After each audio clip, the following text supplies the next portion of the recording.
Hello students, today's topic is lesson number 14 જીવનની શિસ્ત. એક ગુરુએ પોતાના શિષ્યને વર્ષો સુધી અનેક વિદ્યાઓ શીખવી. જ્યારે તે બધી જ વિદ્યાઓમાં નિષ્ણાંત બની ગયો ત્યારે ગુરુએ તેને જીવનની શિસ્ત શીખવાડવાનું વિચાર્યું. તેથી તેને ગુરુ तीर्थयात्रा લઈ ગયા. ये पैराग्राफ में बोला है कि एक गुरु पहले के जमाने में गुरुजी रहते थे जो बच्चों को पढ़ाते थे. जंगल में रहना होता था, आश्रम में रहना था और सारी विद्याएं, सिर्फ पढ़ाई लिखाई नहीं, तलवारबाजी, घोड़ेसवारी, सब कुछ वो गुरु सिखाते थे. तो एक ऐसे ही गुरु ने शिष्य को सारी विद्याएं सिखा दी. जब वो शिष्य पूरी सारी विद्याओं में निपुण हो गया तब उसको लाइफ का डिसिप्लिन, जीवननी शिस्त सिखाने के लिए गुरु उसको कहाँ ले गए? तीर्थ यात्रा पे. રસ્તામાં એક ખેડૂત પોતાના ખેતરમાં હળ ચલાવી રહ્યો હતો.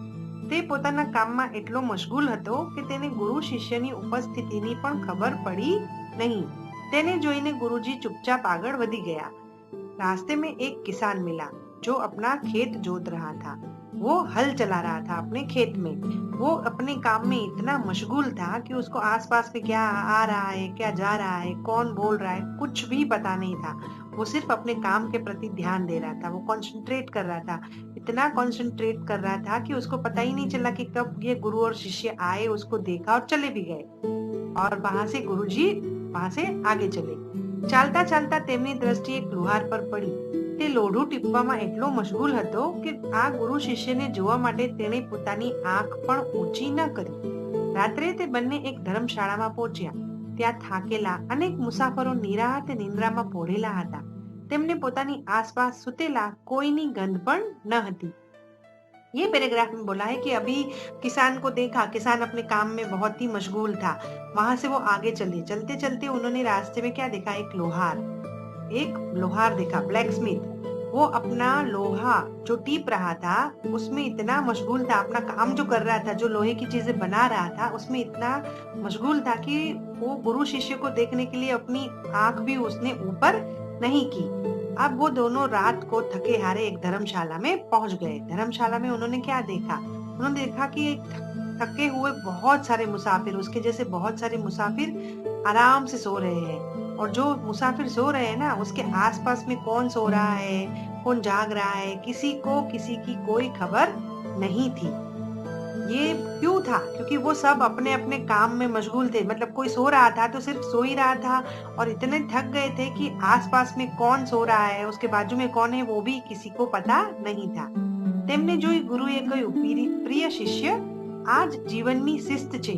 ખેડૂત, લુહાર અને મુસાફરો પોતપોતાના કાર્યમાં એટલા મશગુલ હતા કે તેમને અનાવશ્યક વાતો કે વસ્તુની તરફ જોવાની ફુરસત પણ ન હતી.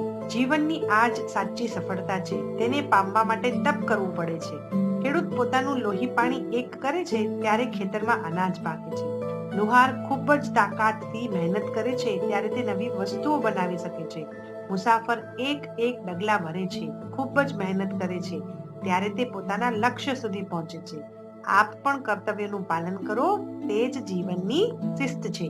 ये लास्ट पैराग्राफ में बोला है कि देखो शिष्य, देखो बच्चे, यही है जीवन की शिस्त, यही है लाइफ का डिसिप्लिन, यही है की ऑफ द सक्सेस. क्या कि जैसे किसान है, लोहार है और जो मुसाफिर पैसेंजर्स थे, जो मुसाफिर थे, वो सब अपने अपने काम में इतने मशगूल थे कि उसको जो फालतू की चीजें थी, जो आसपास में क्या हो रहा है, कौन हमारे बारे में बात कर रहा है, कौन आ रहा है जा रहा है, किसी की कोई पड़ी नहीं थी और उसके तरफ ध्यान देने की भी उनको फुर्सत नहीं थी. तभी वो अपना काम पूरा कर सके और आगे बढ़ सके. तो गुरुजी ने बोला कि यही तो है की ऑफ द सक्सेस, जीवननी साची सफलता.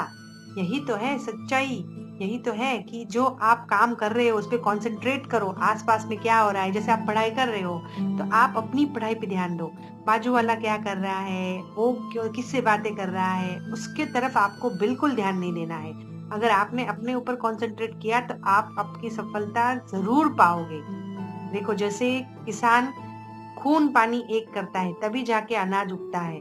कितनी मेहनत करता है। अगर वो बार बार देखता रहेगा कौन आया मेरे खेत में, कौन गया और मेरे पास से कौन गुजरा, मैं बातें कर लूं, तो कभी वो अपना काम नहीं कर पाएगा। वैसे ही लोहार भी बहुत ताकत से वो अपना काम करता है, लोहे की चीजें बनाता है। अगर वो सब छोड़ के बातें करने बैठ गया तो वो भी कभी अपना काम खत्म नहीं कर पाएगा, अपने कुटुंब, अपने घर परिवार, फैमिली का भरण पोषण नहीं कर पाएगा।